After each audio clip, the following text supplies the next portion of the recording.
मंगलम भगवान वीरो मंगलम गौतमो गणी मंगलम कुंद कुंदार्यो जैन धर्मोस्तु मंगलम सर्वमंगल मांगल्यम सर्वकल्याणकारकम प्रधानम सर्वधर्माणां जैनम जयतु शासनम। मैं नमो तीर्थनायक को नमो ओंकार वाणी को नमो उन कुंद प्रभु को जिन्होंने ओंकार धारण की।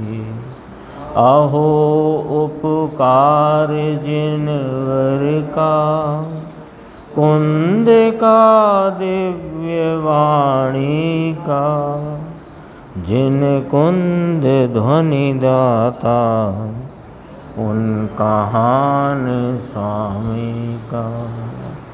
चिदानंदिक रूपाए जिनाए परमात्मने परमात्म प्रकाशाय नित्यं सिद्धात्मने नमः।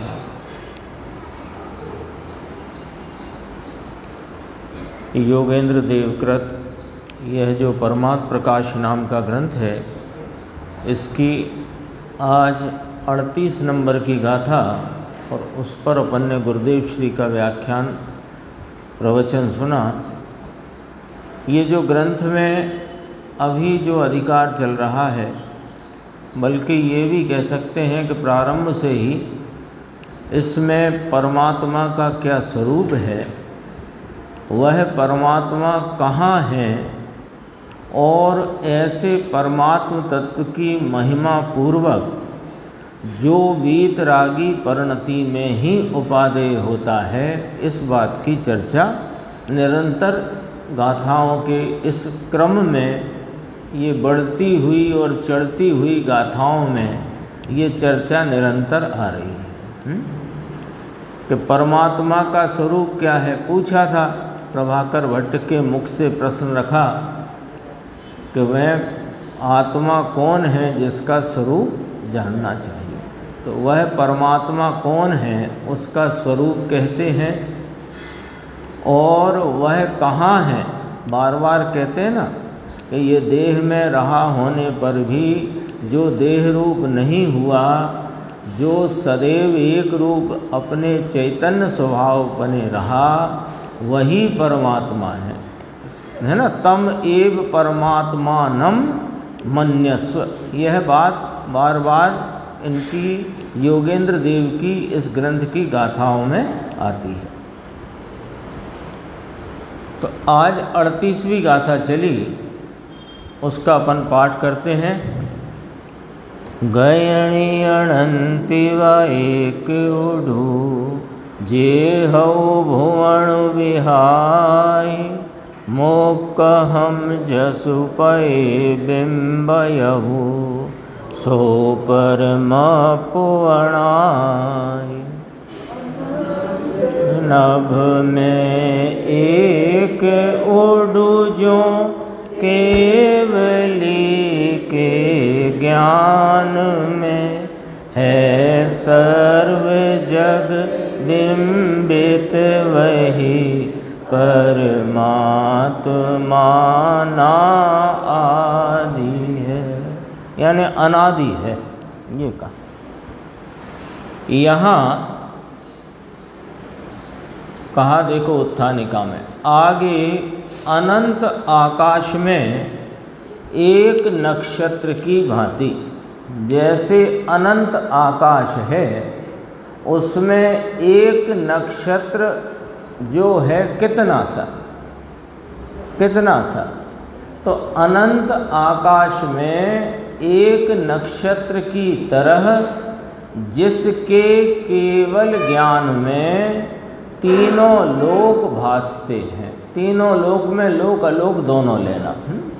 तीनों लोक भासते हैं, जानने में आते हैं, ज्ञात हो जाते हैं, वह परमात्मा है। तो यहाँ बात किसकी चलती है, केवल ज्ञान की या ज्ञान स्वभाव की? पहले ये ख्याल में ले लेना, तब इस गाथा की चर्चा अपने ख्याल में, उनका मर्म, उसका तात्पर्य ख्याल में आएगा। देखो निर्देश भाई, बात करी किसकी, कि जिसके केवल ज्ञान में।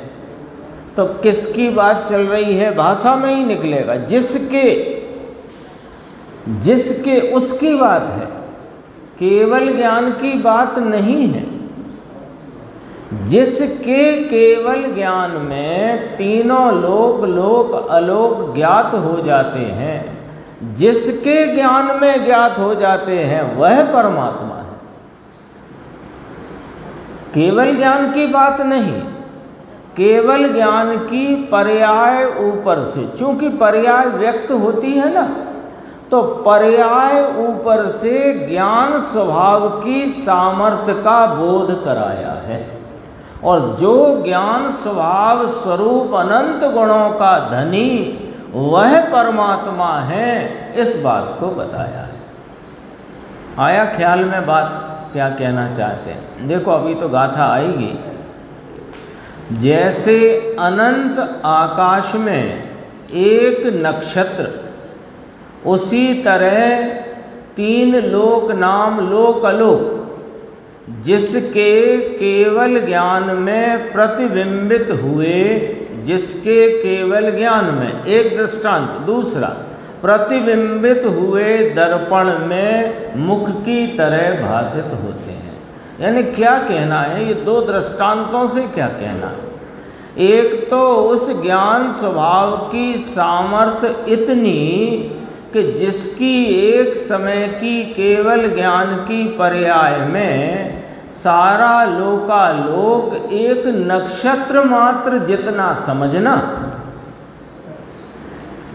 तो केवल ज्ञान की पर्याय का तो नाप हो गया, केवल ज्ञान की पर्याय का तो नाप हो गया।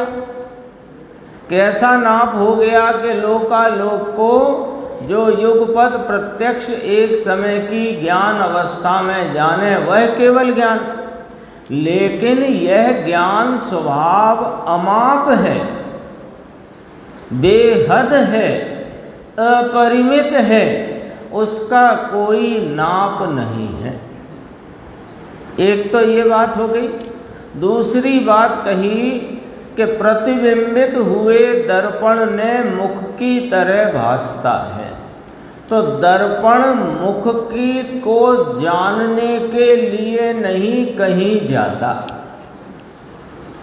मुख, वो दर्पण मुख को जानने के लिए नहीं जाता, प्रतिबिंबित करने के लिए नहीं जाता। वो दर्पण के प्रतिबिंबन सामर्थ्य के प्रतिबिंबन रूप परिणाम में मुख स्वतः ही प्रतिबिंबित हो जाता है।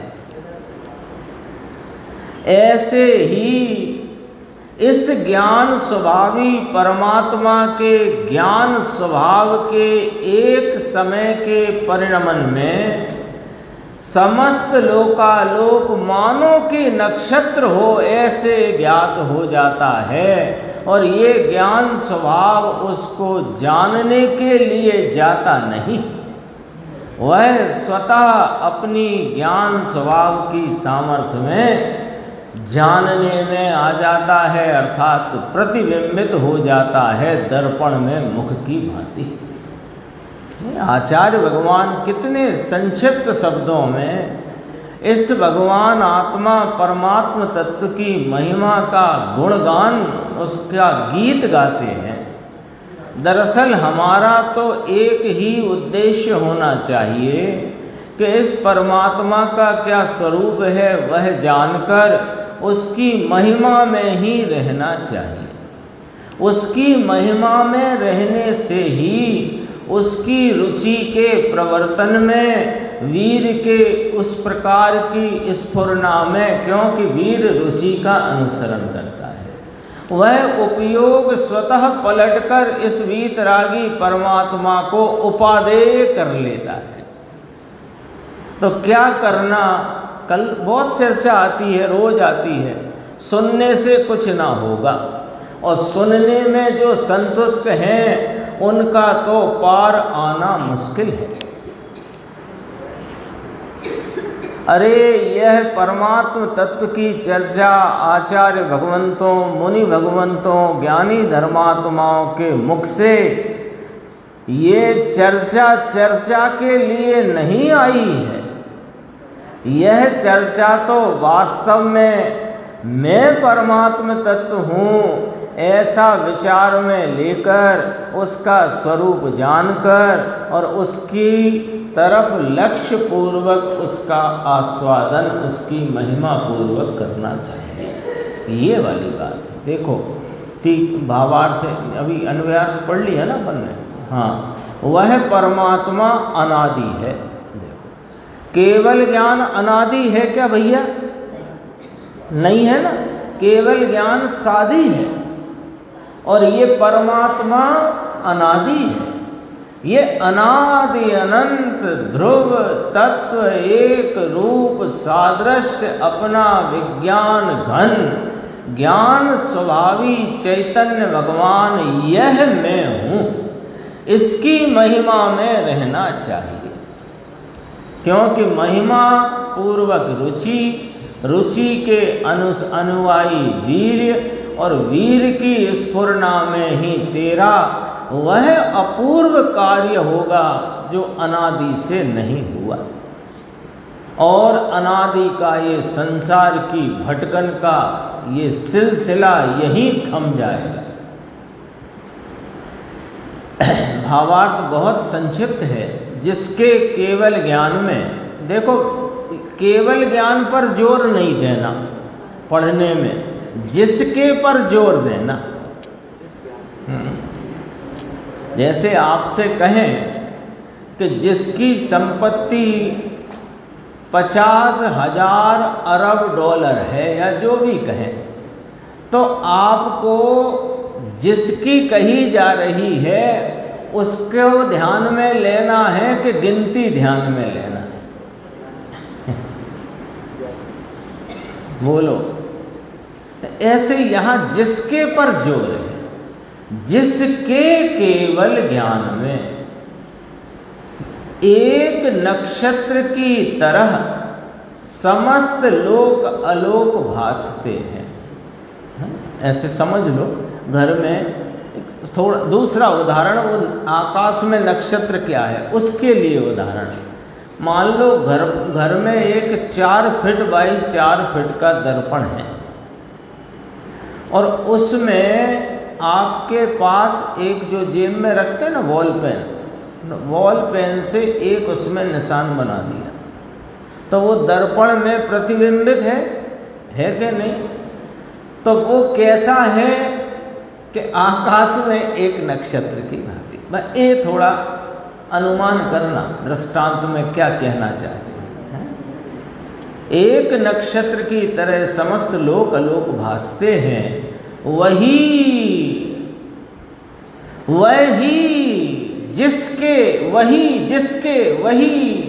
कौन जिसके, वही परमात्मा रागादि समस्त विकल्पों से रहित योगीश्वरों को, जिसने अपने उपयोग को अपने चैतन्य भगवान से जोड़ा है, ऐसे योगीश्वरों को उपादेय है।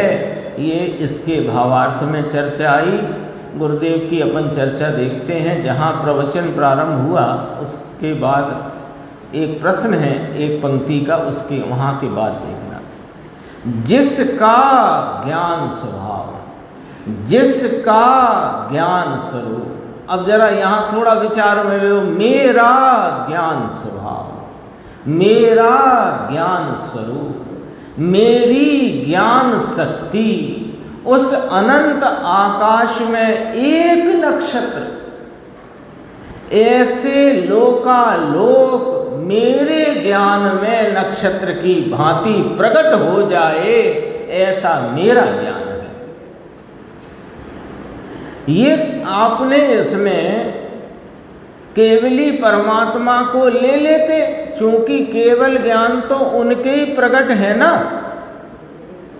तो आप इसमें केवली परमात्मा को लेते मेरे मेरे क्यों करने लग गए? समझना बात को। अरे इसमें लिखा है वही परमात्मा है और वह अनादि से है, इसलिए मेरे।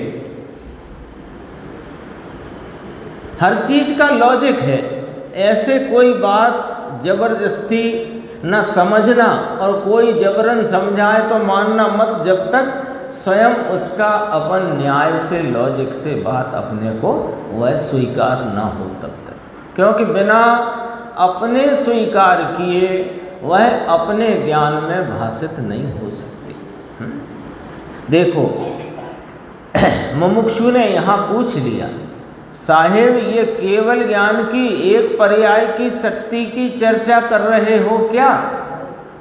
कि एक शक्ति पर्याय की ऐसी शक्ति है, ये बात ठीक है, लेकिन यह तो स्वभाव की शक्ति कही है। देखो ये कहाँ से निकलते हैं अर्थ? गाथा में से निकलते हैं, कोई मन से नहीं निकलते हैं योगेश भाई। जब कहा परमात्मा अनादि से है तो केवल ज्ञान तो सादी है ना, तो बात अनादि की चलती है, तो बताई क्यों केवल ज्ञान की? अरे पर्याय पर से उस स्वभाव का बोध कराते हैं, उस स्वभाव की बेहद अमाप अनंत सामर्थ्य का बोध कराते हैं। परमात्मा तो अनादि है, केवल ज्ञान तो सादी है, केवल ज्ञान तो उत्पन्न हुआ और परमात्मा तो अनुत्पन्न अविनष्ट स्वरूप है। देखो अभी ये वर्णन है, स्वभाव की शक्ति का वर्णन है। भगवान आत्मा यह चैतन्य आया था ना, चैतन्य स्वभाव से व्याप्त आत्मा, मिठास से व्याप्त शक्कर, खारेपन से व्याप्त नमक, स्वर्णत्व से व्याप्त सोना, है ना। तो जैसे कोई वस्तु किससे व्याप्त है? अपने स्वभाव से। किससे व्याप्त है? अपने स्वभाव से। शक्कर खारेपन से व्याप्त क्यों नहीं? क्योंकि शक्कर का स्वभाव खारा नहीं। और नमक मीठेपन से क्यों व्याप्त नहीं? क्योंकि नमक का स्वभाव मीठा नहीं। तो जैसे शक्कर मिठास से व्याप्त है, ऐसे यह मैं भगवान आत्मा चैतन्य स्वभाव से व्याप्त आत्मा हूँ। ऐसा आया था, वह तो चैतन्य स्वभाव से व्याप्त नाम कौन पसरा है? इसमें कौन पसरा है? शक्कर में कौन पसरा हुआ है? मिठास। ऐसे मुझ भगवान आत्मा अनादि अनंत जो द्रव्य तत्व पदार्थ है, उसमें चैतन्य स्वभाव पसरता है। चैतन्य स्वभाव इतना अनंत और अपार है। सच बताएं तो ये एक एक शब्दों में, एक एक वाक्य में इस अपनी ही महिमा का गुणगान चल रहा है। अपनी महिमा है, यह जानकर यह मानकर सुनना योग्य है। अपनी महिमा है। आत्मा की बात चलती है, चैतन्य स्वभाव से व्याप्त है, वो तो ठीक है। वो तो ठीक नहीं, वो ही मैं हूँ। अपने को भी थोड़ा सुनने का, शास्त्र सुनने नहीं आए हम, यहाँ तो हमारा अभिनंदन समारोह चलता है। अपने अभिनंदन समारोह गंज में यदि आयोजित हो, बड़ा पांडाल लगा के, तो वहाँ किसका गुणगान चलेगा? जिसका अभिनंदन है उसकी बात चलेगी, और जिसका हो रहा है वो मंच पर बैठे बैठे अंदर अंदर कितना फूल रहा है, फूल ही चला जा रहा है। तो ये हम सबका अभिनंदन चल रहा है, और कोई ऐसा वैसा आदमी इसको नहीं सुना रहा। वहाँ तो कोई 2 पैसे का व्यक्ति भी जो बात कर जाए, यहाँ तो 3 लोक के नाथ जिन्होंने प्रत्येक जीवात्मा का अभिनंदन गाया है, उसको ही, उसी परंपरा को ही आचार्य भगवंतों ने, मुनि भगवंतों ने, ज्ञानी धर्मात्माओं ने, उसका वह अभिनंदन हमारा वे बोलते हैं। एक कोई मास्टर साहब आके आपकी तारीफ करें और एक राष्ट्रपति आपकी तारीफ करे, तो क्या फर्क लगता है? ये तो राष्ट्रपति तो लौकिक में बड़ी चीज होगी, ये तो 3 लोक के नाथ सर्वज्ञ भगवान, और जिन्होंने अपने 3 लोक के नाथ को अपने कब्जे में लिया है, ऐसे आचार्य मुनि भगवंत और ज्ञानी धर्मात्मा, वे हमारा अभिनंदन करते हैं। देखो तो सही, चैतन्य स्वभाव इतना अनंत और अपार है कि आकाश में जिस प्रकार नक्षत्र अल्प दिखता है, वैसे भगवान के ज्ञान में लोकालोक नक्षत्र की भांति है। भगवान का जो ज्ञान है वो मेरे ज्ञान स्वभाव का सामर्थ्य है, वही उनके ज्ञान स्वभाव की सामर्थ्य का परिणाम है। ऐसा परमात्म स्वरूप क्या लिखा है इसमें?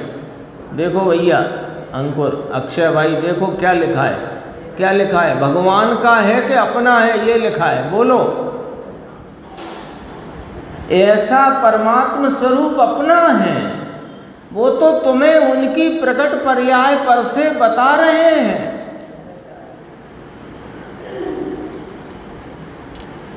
ऐसा कहते हैं, आगे देखना अगला पेज 421, पहले पैराग्राफ की 6 पंक्ति छोड़कर। आत्मा ज्ञान स्वभाव है, वह अनंत पदार्थ में से किसी पदार्थ का करता नहीं तथा उसे कोई नहीं करता।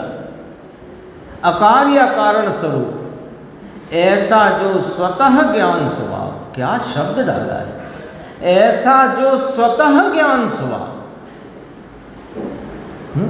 स्वतः ज्ञान स्वभाव, ये ज्ञान स्वभाव स्वतः, इसकी सामर्थ्य स्वतः, इसका परिणमन स्वतः, इसके परिणमन में झलक जाए सब कुछ, ऐसी सामर्थ्य, ऐसी ताकत अपनी। महिमा में रहो बस। शब्द कितने समझ में आते हैं उसकी चिंता छोड़ दो।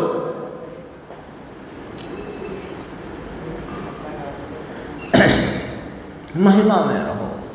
ये महिमा में जो आ गया उसकी रुचि उसकी तरफ ढले बिना रहेगी नहीं, और रुचि के अनुरूप वीर का ढलान हुए बिना रहेगा नहीं, और वीर का स्वरूप तरफ ढलान होने से अपनी परिणति में अनादि के संसार का क्लेश कटकर अतीन्द्रिय आनंद प्रकट हुए बिना रहेगा नहीं। मस्त हो जाओ, चिंता छोड़ दो। अरे कब सम्यक दर्शन होगा, कब मेरे मोक्ष मार्ग प्रकट होगा, भूल जाओ। बस एक चैतन्य स्वभावी गायक भगवान जो मैं ध्रुव तत्व हूँ, बस ये जो आचार्य भगवंत रोज इसका गाना गाते हैं वह मैं ही तो हूँ। उसकी महिमा में रहो बस। सबकी महिमा छोड़ दो, इसको सुनने की महिमा छोड़ दो। इसको सुनने में जो रस पड़ता है उस रस की महिमा छोड़कर जिसका रस पड़ता है उसकी महिमा में आओ। गजब बातें हैं भैया।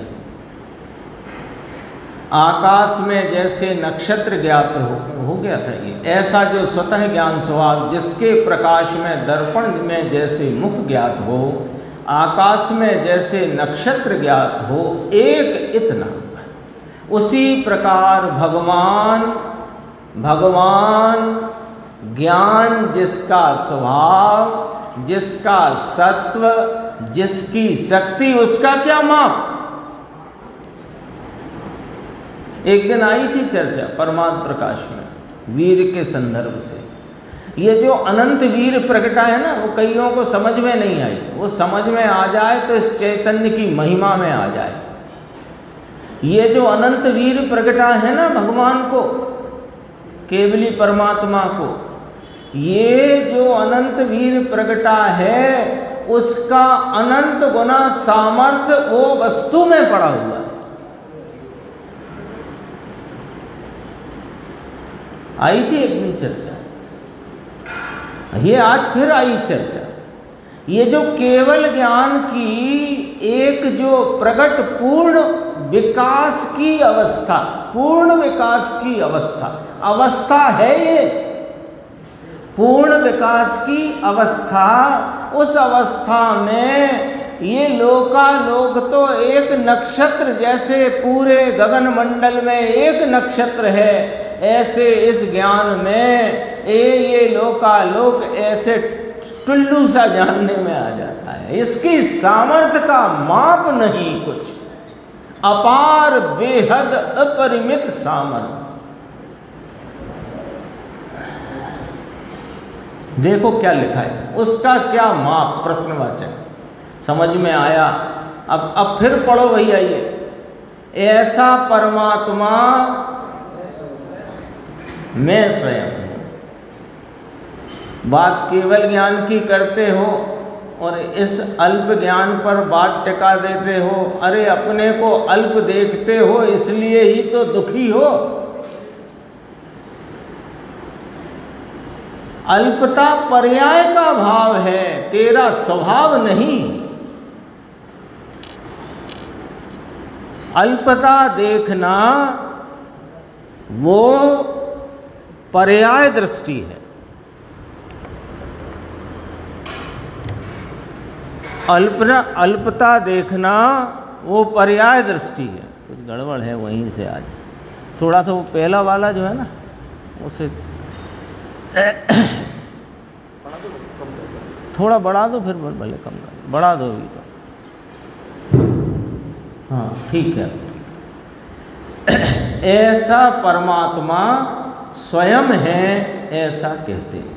क्यों कि जो पर्याय में अल्पता है, जो बात कहते थे, अल्पता है वो अवस्था में वर्तता भाव है, और अल्पता को देखकर अपने को देखना पर्याय दृष्टि है, और परिपूर्ण बेहद अपार अपरिमित स्वभाव से अपने को देखना ये द्रव्य दृष्टि।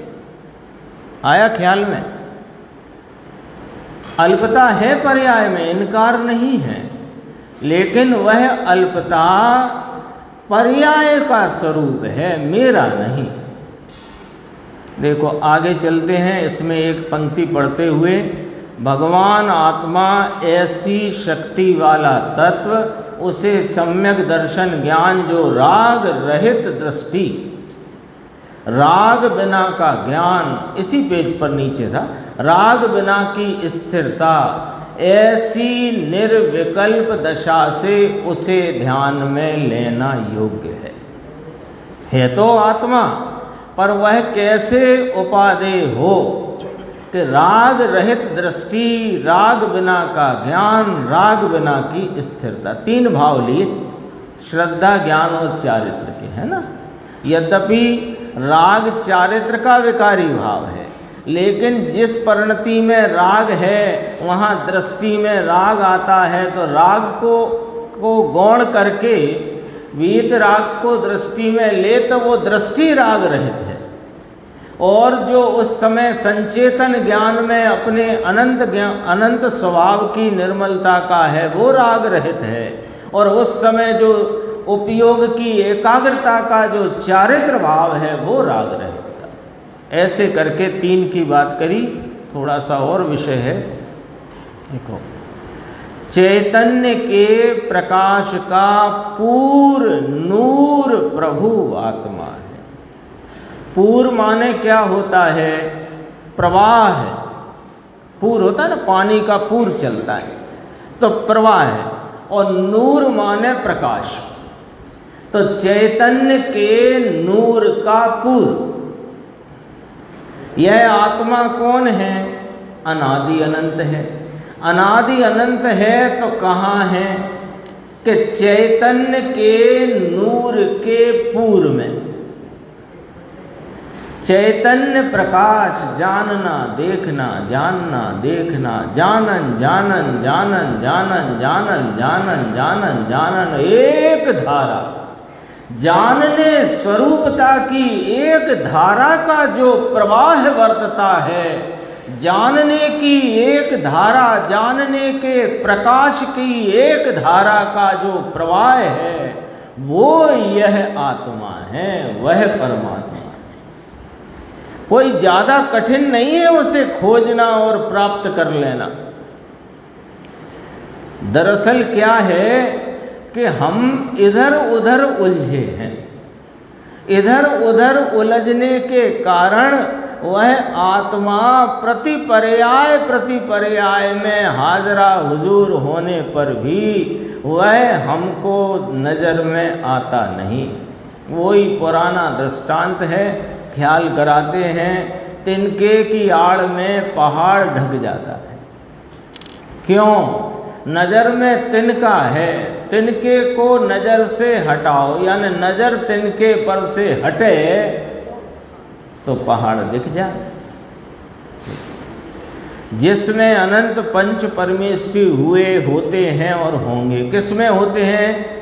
चैतन्य के प्रकाश के नूर के पूर्व में रहा आत्मा वही पांच परम पद रूप से परिणमित होता है।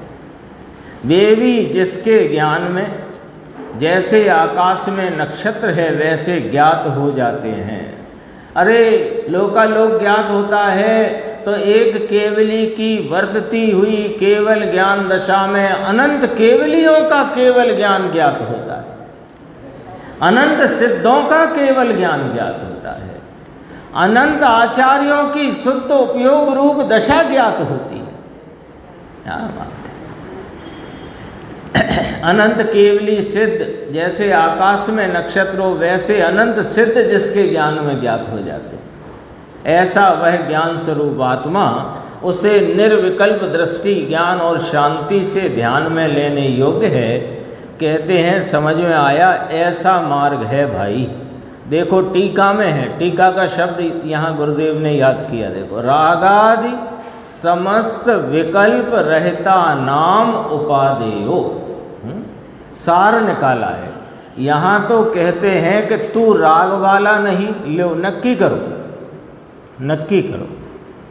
तो आप तो कह रहे थे कि मैं चैतन्य के नूर का पूर्व हूँ, और फिर अब कहने लगे कि राग वाला नहीं, पुण्य वाला नहीं, शरीर वाला नहीं, कर्म वाला नहीं, अल्पज्ञ वाला नहीं। आ गया, देखो लिखा है ना इसमें, तेरा स्वभाव प्रभु ज्ञान स्वरूप है। अरे तेरी अस्थि, तेरी सत्ता का सत्व वह चैतन्य के नूर का पूर है, और तुम जहाँ अपना मानकर अटके हो उन सब की तुझ में अभी नास्ती है।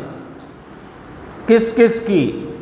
राग की नास्ती है, व्यवहार पुण्य की नास्ती है, पाप की नास्ती है, शरीर की नास्ती है, द्रव्य कर्म की नास्ती है, अल्पज्ञता की नास्ती है। बोलो, तेरा स्वभाव प्रभु ज्ञान स्वरूप है। ये एक प्रभुत्व शक्ति को याद किया गुरुदेव ने। देखो अगला पेज आया 423, जहाँ प्रभु शक्ति से भरपूर, जिसकी शक्ति खंडित ना हो और जिसकी शक्ति स्वतंत्र रूप से शोभायमान, ऐसा परमात्मा स्वयं है। ये प्रभुत्व शक्ति से भरा हुआ यह आत्मा।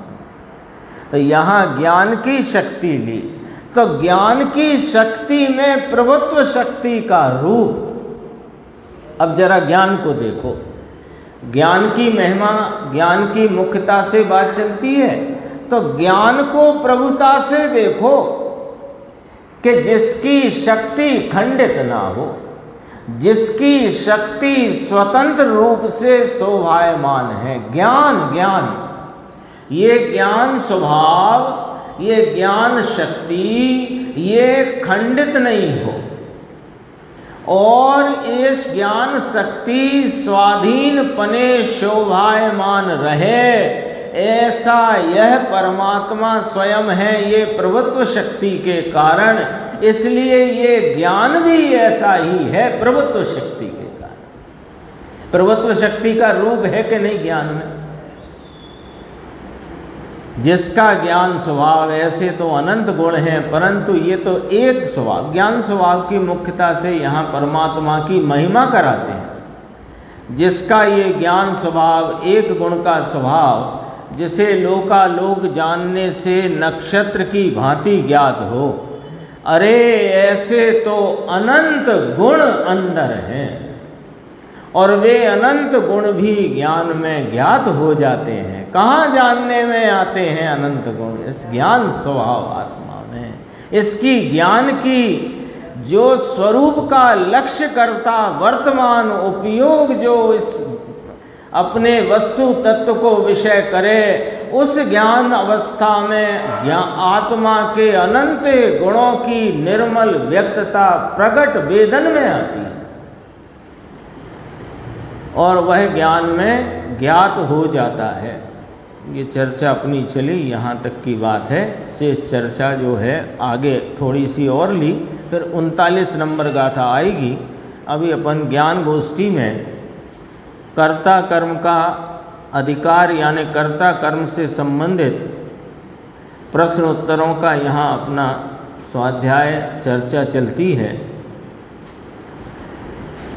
547 नंबर का प्रश्न है, देखो, समझने जैसा है। यदि इसका उत्तर मालूम है तो बहुत खुशी की बात है और अपने आप बढ़ गया नहीं, ठीक है। और वह वहीं से घटाओ दिया, वहीं से थोड़ा कम।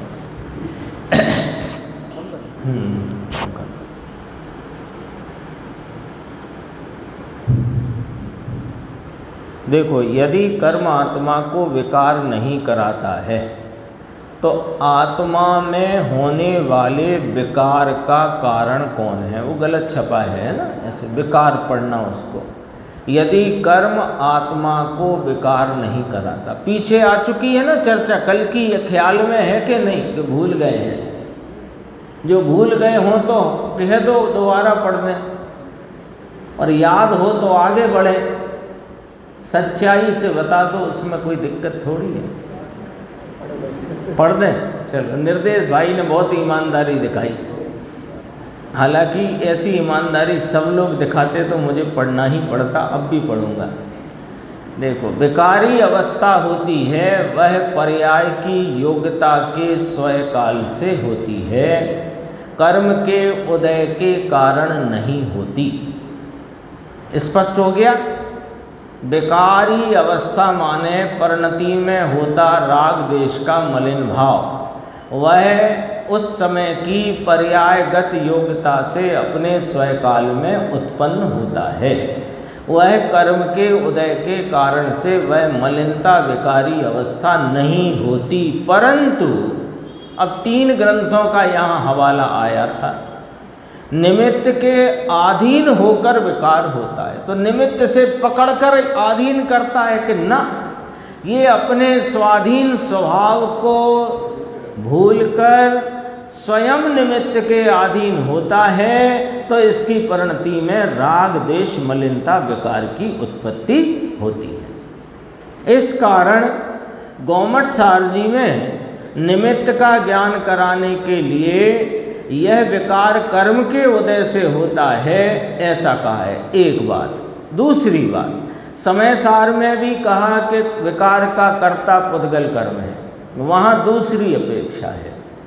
समय सार में भी विकार का कर्ता पुद्गल कर्म को कहा, वहाँ दृष्टि का द्रव्य पर जोर वर्तता है, यह बताने के लिए आत्मा विकार रूप नहीं, क्योंकि जो आत्मा ज्ञानी को दिखता है वह विकार रहित ही दिखाई देता है। इसलिए जो विकार होता है वह मेरे स्वभाव जन्य नहीं होने से मेरा नहीं, इसलिए उसे वहाँ पुद्गल कर्म के लक्ष्य में होता है, तो पुद्गल कर्म का है, पुद्गल ही है, ऐसा कह करके वहाँ इस राग को निरूपित किया। और प्रवचन सार में विकार का कर्ता जीव है, ऐसा कहा गया है। 3 पॉइंट आ गए। 3 पॉइंट में 2 बातें आई, है ना। एक तो विकार का कर्ता जीव या परिणमति सुख स कर्ता, तो ये न्याय से जो राग से परिणमित हुआ है वही उसका कर्ता है। और एक में पुद्गल स्वभाव तो है नहीं, पुद्गल के लक्ष्य से उत्पन्न हुआ है, तो उसमें निमित्त पुद्गल है, तो निमित्त होने से वहाँ गौमठ सार में निमित्त नैमित्तिक व्यवहार से, देखो समझना जरा बात, निमित्त नैमित्तिक व्यवहार से गौमठ सार में कर्म को विकार का कर्ता कहा, और शुद्ध द्रव्य की निरूपण स्वरूप कथनी से प्रवचन सार में राग का कर्ता आत्मा को कहा। और समय सार में व्यवहार से नहीं कहा, अभी समझो, और निश्चय से है, यूं भी नहीं कहा। निश्चय स्वरूप आत्मा की दृष्टि में राग नहीं होता होने से राग का कर्ता पुद्गल है, ये वाली बात कही। अलग अलग नए हैं तीनों। अब देखो, अब अपन आ सकते हैं 547 नंबर पे। यदि कर्म आत्मा को विकार नहीं कराता तो आत्मा में होने वाले विकार का कारण कौन है? सम्यक एक तो प्रश्न इतना हो गया। अब उसके प्रश्न में और विशेषता है कि साहिब सम्यक दृष्टि जीव को तो विकार करने की भावना होती नहीं, तथापि उनको भी विकार तो होता है। इसलिए हमने ये निर्धारण किया कि कर्म आत्मा को विकार कराता है। क्या यह बात ठीक है? ऐसा करके प्रश्न है। अपने ऊपर 3 विवक्षा आई थी, राग के संदर्भ में 3 विवक्षा आई थी, तो उसने तीनों विवक्षा यहाँ रख करके प्रश्न आ गया। देख लो, तीनों विवक्षा खड़ी कर दी कि नहीं उसने अपने प्रश्न में।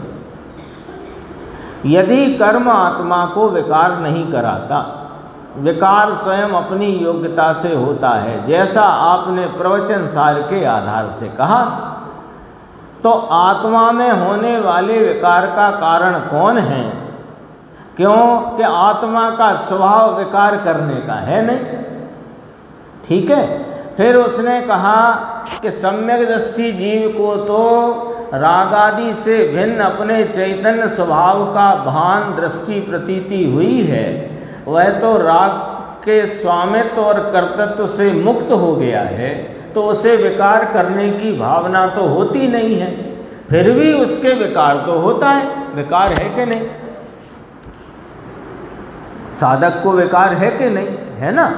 तो हमने ये निर्णय निकाला कि आत्मा के स्वभाव में तो विकार करने का कोई गुण शक्ति है नहीं। तो ये जो विकार ज्ञानी को हो रहा है, वो तो विकार करना भी नहीं चाहता। अज्ञानी तो चलो विकार के एकत्व में पड़ा हुआ है, लेकिन ज्ञानी तो अपने वीतराग स्वरूप के एकत्व में वर्तता हुआ अपने को राग से भिन्न जानता मानता हुआ, वो तो विकार करना नहीं चाहता, परंतु उसकी परिणति में विकार है। तो हमने तो ये समझा कि अब कर्म उदय है सो विकार है उसको, तो कर्म के उदय, इसलिए कर्म आत्मा को विकार कराता है, ऐसा हम समझते हैं। क्या ये सही है? ऐसा पूछा गया है। प्रश्न आ गया समझ में भैया? प्रश्न समझ में आया कि नहीं आया? अंकुर भाई, आया कि नहीं आया? सरल है, बहुत सरल है। राग करना आत्मा का स्वभाव नहीं, बहुत इसको और सरल कर देते हैं। पढ़ तो दिया, राग करना आत्मा का स्वभाव नहीं है, फिर भी आत्मा की परिणति में राग है। जो ज्ञानी हुए हैं, जिन्होंने अपने को राग से रहित स्वीकार किया है, उनकी परिणति में भी राग है और आत्मा में स्वभाव नहीं राग को करने का। तो हमको ये बात यथा संगत लगती है, न्याय संगत लगती है कि कर्म से विकार होता है, क्योंकि स्वभाव आत्मा का है नहीं विकार करने का। और जो विकार के एकत्व से छूट गए हैं, उनको तो विकार की भावना भी नहीं है, फिर भी उनकी परिणति में विकार है। तो हमको ये बात जच जाती है कि कर्म से विकार होता है।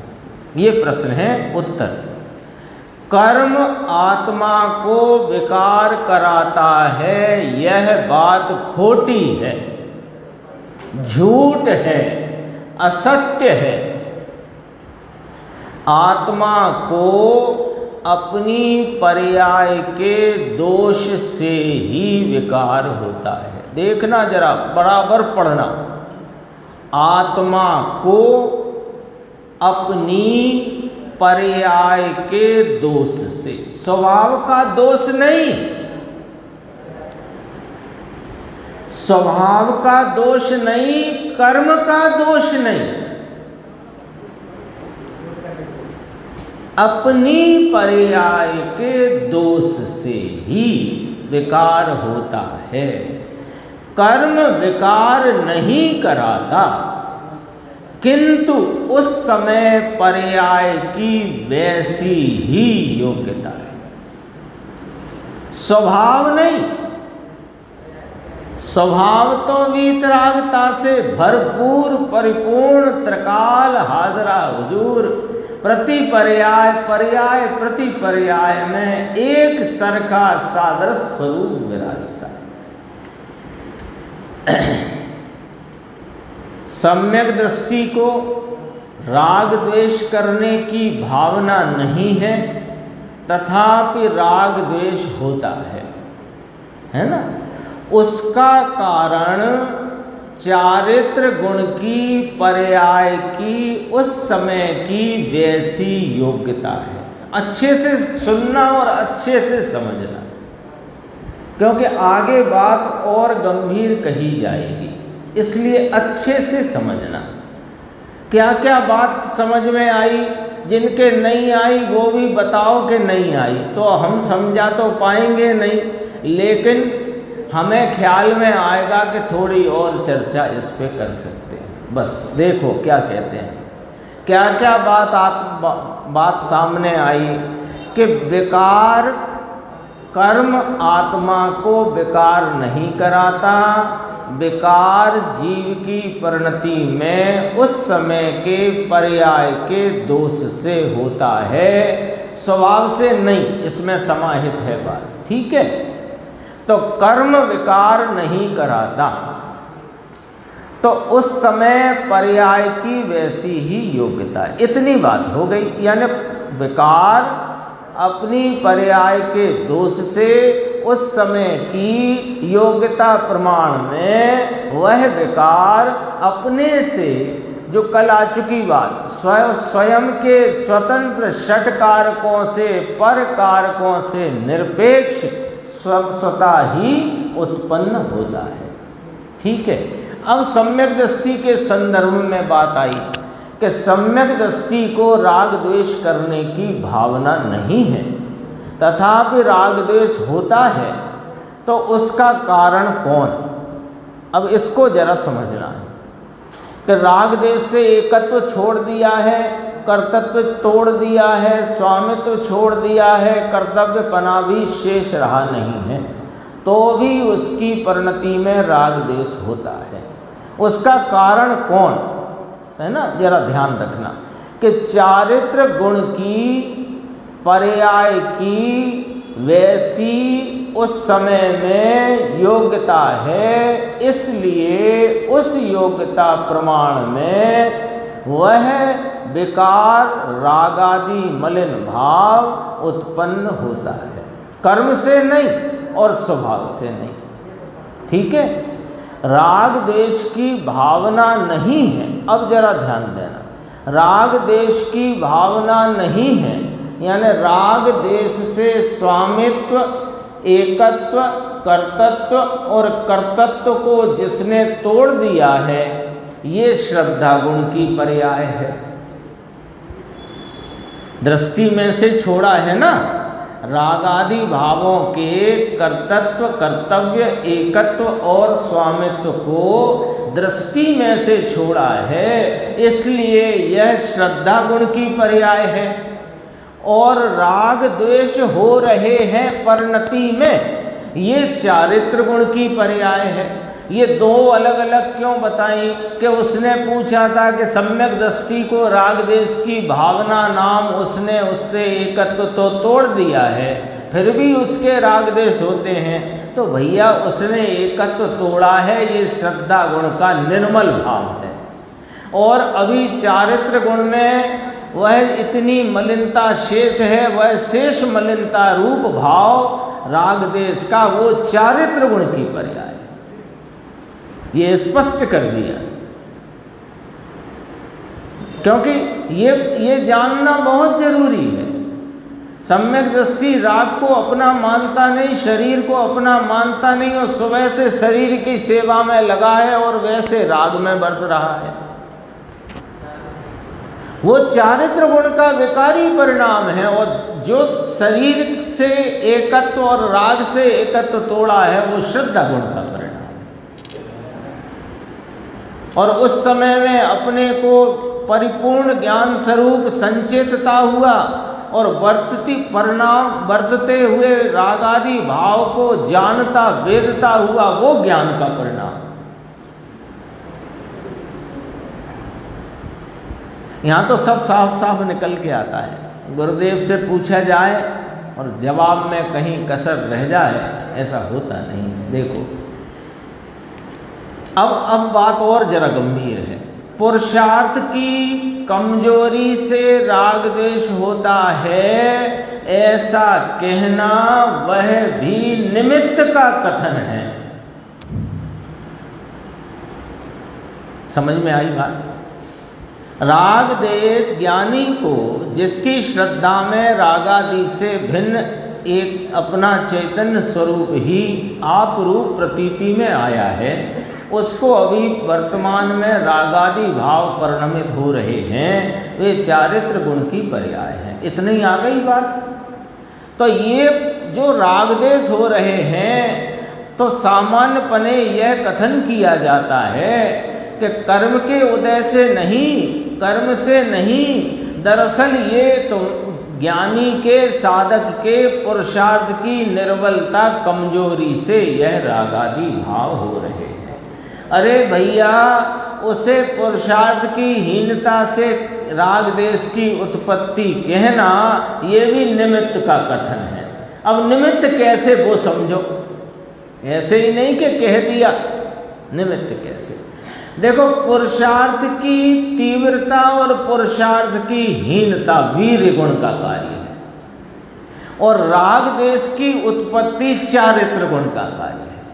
तो जो चारित्र गुण का राग देश रूपी विकारी परिणाम उस समय की पर्यायगत योग्यता से वह उपस्थित हुआ है, चारित्र गुण का विकारी भाव पर्याय की योग्यता से उपस्थित हुआ है। तो नैमित्तिक कौन है, उपादान कौन है, विवक्षा किसकी है? राग देश रूप मलिन परिणाम की। और उसमें पुरुषार्थ की कमजोरी बताना वह अन्य गुण का परिणाम है। तो वीर्य गुण के निमित्त से ज्ञानी की परिणति में राग देश की उत्पत्ति कहना, ये निमित्त का कथन है। होता ऐसे ही है। होता तो ऐसे भी है कि जब सूरज उगता है तभी कमल खिलता है।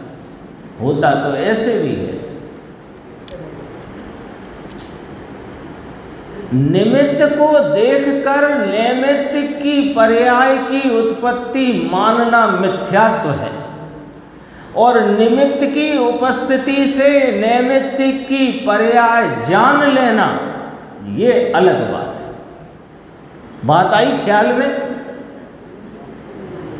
निमित्त के पर्याय के द्वारा नैमित्त की पर्याय का ज्ञान करना, ये अलग बात है।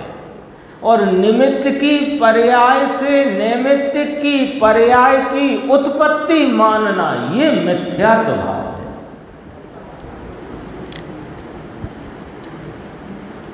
होता तो ऐसा ही है, तो वो होता है, वो तो ज्ञान कराया है, उससे होता है ये नहीं बताया है।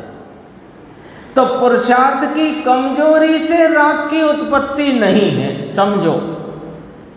ज्ञानी साधक जीव की परिणति में जो वर्तमान में राग की उत्पत्ति है, वह पुरुषार्थ की कमजोरी से नहीं है, वह चारित्र गुण की उस समय की पर्यायगत योग्यता का परिणमन है। उसमें पुरुषार्थ की कमजोरी निमित्त रूप से कही गई है। गजब की बातें हैं, कली कली खिल जाए। पर ये समझ समझ के क्या करना है, अपने को अपने स्वरूप का निर्णय करना है, निर्भर होना है, निर्णय करके उस चैतन्य भगवान को लक्ष्यगत करना है, उसकी संचेतन पूर्वक आप रूपता की प्रतीति करना है। अपने को थोड़ी कोई क्लास लेना है कि पंडिताई करना है। देखो वहाँ ऐसे निमित्त निमित्त घटाया, देखो वहाँ ऐसे, अरे घटाया तो तेरे जानने के लिए घटाया बस। वास्तव में तो चारित्र गुण की ही उस समय की योग्यता के कारण ही, देख लो 2 बार ही आया ना, तो इस ही का जिन शासन नाम जिनेंद्र परमात्मा की कथनी में बहुत इम्पोर्टेंट रोल होता है। वो ही का चारित्र, वास्तव में तो चारित्र गुण की ही उस समय की योग्यता के कारण ही, देखो चारित्र गुण के कारण नहीं, चारित्र गुण की ही अन्य गुण का हटा दिया, अन्य गुण का परिणाम या अन्य गुण के कारण से होता है, ये बात हटा दी। और चारित्र गुण की ही उस समय की योग्यता के कारण, कोई कर्म के कारण नहीं, स्वभाव के कारण नहीं, इस चैतन्य भगवान के अन्य गुण के कारण नहीं, उस समय की योग्यता के कारण ही राग द्वेष होता है। ये वाली बात इस प्रश्न के उत्तर में स्थापित की गई, जो अपन ने अंतिम पंक्ति के रूप में यहाँ उसको पढ़ा। अब अगला प्रश्न है, उसको लेंगे अपन कल। बस उस प्रश्न को आपको जरा परिचय करा देते हैं। अब प्रश्न यहीं से उठा अंतिम पंक्ति में से कि विकार जब चारित्र गुण की पर्याय की योग्यता से ही होता है, तो फिर जब तक, क्योंकि इसमें तो आपने पुरुषार्थ की हीनता को हटा ही दिया, पुरुषार्थ की कमजोरी को तो आपने हटा ही दिया। आपने तो एक ही बात निर्धारित कर दी कि विकार जब चारित्र गुण की पर्याय की योग्यता से ही होता है, तो फिर जब तक उसमें विकार होने की योग्यता रहेगी, तब तक विकार होता ही रहेगा। अब ऐसी दशा में विकार टालना जीव के अधीन न रहा। ये प्रश्न है, इसका अपन चर्चा बाद में करेंगे। इसमें बस इतनी बात ध्यान रखना, ये प्रश्न टकराएगा ना, तो उसका जवाब थोड़ा सा संक्षिप्त में ये है कि स्वभाव की प्रतीति के बल से पर्याय में राग देश होने की योग्यता भी प्रति क्षण घटती ही जाती है। फिर इसकी चर्चा अपन आगे करें।